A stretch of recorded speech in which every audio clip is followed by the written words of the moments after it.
ধরতে পেরেছে। আমি আসলে একটু হরর মুভি বেশি পছন্দ করি, তো সেই জন্যেই আসা। ভাবছিলাম যে জিনটা দেখেছি, জিন টুটা হয়তো আরেকটু হরর হবে, তো মোটামুটি চলে, আমাদের দেশের জন্য চলে, ঠিক আছে।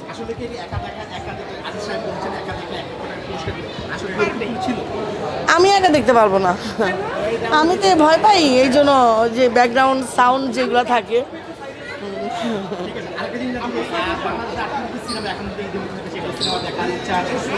হ্যাঁ অবশ্যই, যেহেতু আমি চলচ্চিত্র থেকে বিলং করি, তো সেই ক্ষেত্রে অবশ্যই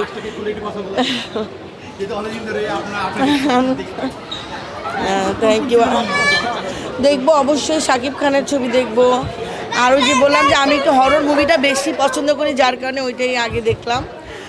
কালকে আমাদের প্ল্যান আছে রাজকুমার দেখবো, তারপরে বুবলির ছবি দুটো দেখবো, রাজের ছবি দেখবো।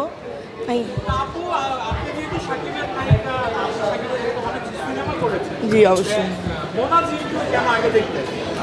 ওই যে আমি একটু হরর মুভি বেশি পছন্দ করি, একটু ভয়ও পাই, আবার এইগুলো দেখতেই এক্সাইটেড থাকি, তো এই জন্য নিয়ে আসলাম, সবাই মাকেও নিয়ে আসলাম, দেখলাম। ইনশাল্লাহ দেখবো, আমরা রাজকুমার অবশ্যই দেখবো। হ্যাঁ হ্যাঁ,